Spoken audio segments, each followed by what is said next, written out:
the most beautiful weapons, by Krishna's mercy. Naham bibhemya ajitte tibhayanakasya, jihvark netra bhrukuti rab sogra danshtrad, antrasrajah kshataj keshar shanku karnan, nirhrad bhit digibhad aribhin nakhagrat. Quote, My Lord, who are never conquered by anyone, I am certainly not afraid of your ferocious mouth and tongue, your eyes bright like the sun, or your frowning eyebrows. I do not fear your sharp, pinching teeth, your garland of intestines, your mane soaked with blood, or your high, wedge-like ears. Nor do I fear your tumultuous roaring, which makes elephants flee to distant places, or your nails, which are meant to kill your enemies. Prahlada Maharaja, Shrimad Bhagavatam, Sat, 9:15.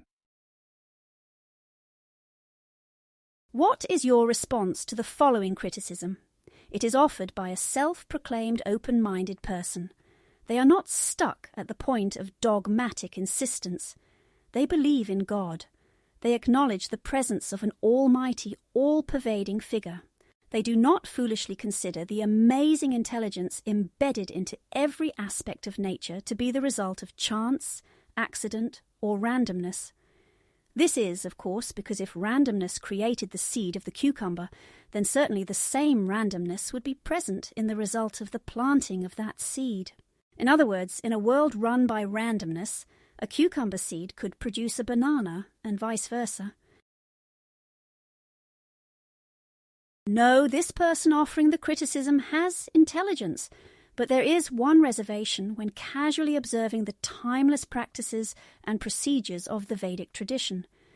They take issue with the violence, not in the worship, but in the visuals associated with the objects of worship. You have Durga Devi, for example, holding the trident and striking it into a victim. You have the half-man, half-lion figure tearing open someone on his lap, as if a real-life lion has snatched a victim from the wild. You have the four-armed Vishnu, who is the supreme personality of Godhead. The two arms holding a lotus flower and a conch make sense. Those are symbols of peace. Those are auspicious in nature. But then there is the disc and the club in the other hands. Those are weapons. Those are symbols of violence. Why should meditation focus on the act of hurting someone else? How can that be auspicious? Is not ahimsa one of the principles taught in bhagavad-gita? In the ideal elevation of consciousness, should not a person renounce any urge to harm? Why is Vishnu promoting such violence then?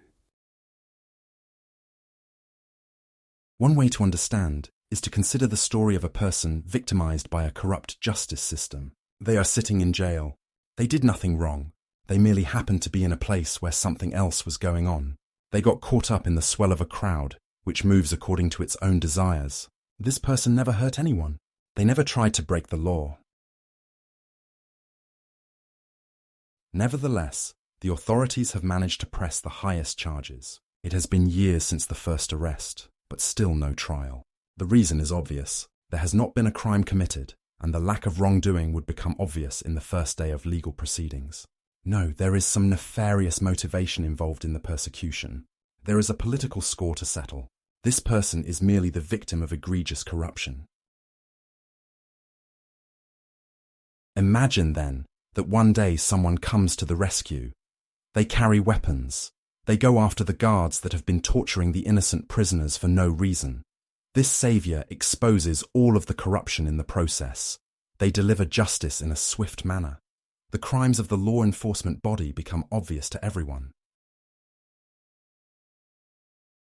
How would the rescued person view the weapons used by that savior? Would they not remember them fondly? Would they not cry at the thought of someone being so brave as to take on a powerful force like a large government? Would they not consider the weapons used to be gifts from above? Would they not hold on to the memory for as long as they could, to remember just how great it felt to be rescued? This is one way to understand the visuals associated with someone like Narahari. Prahlada Maharaja directly states that he is not afraid of such a vision.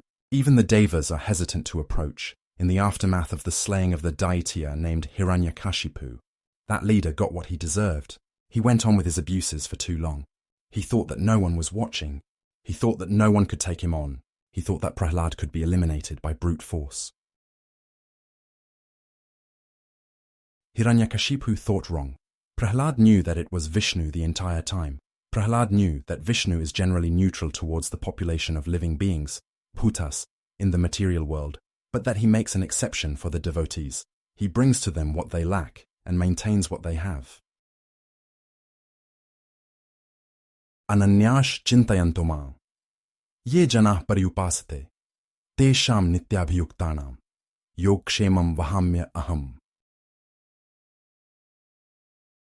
Quote, but those who worship me with devotion, meditating on my transcendental form, to them I carry what they lack and preserve what they have. Lord Krishna, Bhagavad-gita 9:22. In closing, the invisible, having his back, now ferociously to attack. Like Garland catching a snake, demons his reach unable to shake. Blessed because going after them, weapons precious as a gem. Thus Prahlad never afraid, auspicious in that vision stayed.